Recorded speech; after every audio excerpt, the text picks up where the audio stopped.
dalam surga. Ketika dalam surga beliau meminta izin kepada Allah Subhanahu wa taala. Beliau sudah berada dalam surga, namun hatinya mustaq pada Nabi sallallahu alaihi wasallam, rindu kepada Nabi sallallahu alaihi wasallam, minta izin untuk melihat wajah Rasulullah yang terakhir. Maka Nabi sallallahu alaihi wasallam digantikan kedua tangannya yang terpotong menjadi dua sayap dan diiringi oleh malaikat mendatangi Nabi ketika itu berada di Madinah. Nabi sallallahu alaihi wasallam mengatakan, "Waalaikumsalam warahmatullahi wabarakatuh." Maka para sahabat heran, "Ya Rasulullah, kau bersalam dengan siapa? Tidak ada manusia di sekitarmu." "Saya bersalam kepada Ja'far bin Abu Thalib yang dia telah wafat dan dia berada dalam surga, namun dia rindu bertemu dengan aku. Rasa cintanya kepadaku menjadikan dia kepengen sebentar melihat wajahku, dan sekarang dia terbang dan memberi salam kepadaku." Coba lihatlah para jamaah yang mulia, rasa cintanya Sayyidina Ja'far, rasa cintanya Sayyidina para sahabat-sahabat Nabi kepada Nabi sallallahu alaihi wasallam. Maka untuk itu para jamaah yang mulia, hendaknya kalian selalu berusaha untuk mencintai Nabi sallallahu alaihi wasallam dan ahlul baitnya, sehingga kita akan mendapatkan keselamatan dan kebaikan di dunia dan di akhirat. Dan orang yang cinta betul-betul dengan Nabi, kemudian mengikuti jalan hidupnya Nabi, pasti akan berjumpa dan melihat Nabi sallallahu alaihi wasallam.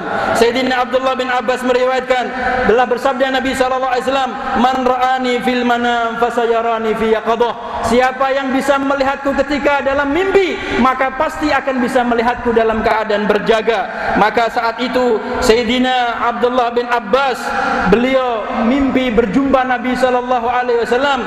Kemudian setelah itu beliau masuk rumahnya Rasulullah dalam istrinya Rasulullah yang merupakan bibinya Maimunah, kemudian meminjam jubahnya Rasulullah, diciuminya jubah Rasulullah dan masih berbau tubuhnya Rasulullah sallallahu alaihi wasallam. Kemudian beliau melihat kaca yang ada di kamar tersebut. Ketika melihat cermin di kamar tersebut, ternyata yang dilihat bukan wajahnya, namun wajah Nabi besar Muhammad sallallahu alaihi wasallam.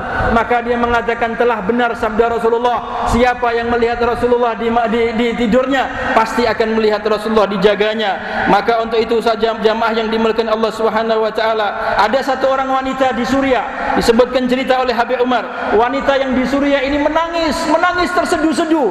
Maka orang-orang ketika melihat teriak-teriakan wanita ini menangis, dikatakan mungkin ditinggal mati anaknya, mungkin ditinggal mati daripada suaminya. Coba tanyakan apa yang terjadi dalam wanita itu, kenapa dia histeris. Maka ketika ditanya, kenapa ibu menangis, dia mengatakan, sudah 3 hari aku tidak melihat wajahnya Rasulullah sallallahu alaihi wasallam di malam hari. Maka karena padahal setiap malam aku melihat wajah Rasulullah, setiap malam aku bermimpi Rasulullah. Kenapa gerangan yang terjadi sudah 3 hari ini aku tidak melihat Rasulullah sallallahu alaihi wasallam? Aku menangis sedih karena aku ditinggalkan Nabi sallallahu alaihi wasallam. Maka orang ini takjub, kenapa bisa melihat seperti itu? Apa amalan ibu yang ibu lakukan? Setiap hari aku membaca 15.000 salawat kepada Nabi sallallahu alaihi wasallam. Karena 15.000 dengan rasa cinta, akhirnya tiap malam dia bisa melihat Rasulullah sallallahu alaihi wasallam.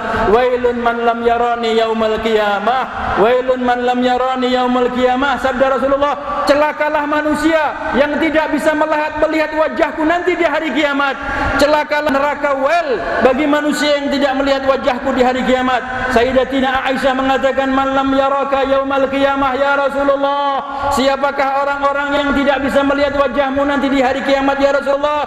Man dzukirnahu falam yusalli alayya. Itulah Allah merahmati kita, dan mudah-mudahan Allah memberikan rahmat kepada Guru Zaini yang telah meninggalkan kita, dan Allah Subhanahu wa taala memberkahi beliau semuanya dan orang-orang yang mengikutinya. Amin ya rabbal alamin. Wa afu minkum. Wassalamualaikum warahmatullahi wabarakatuh.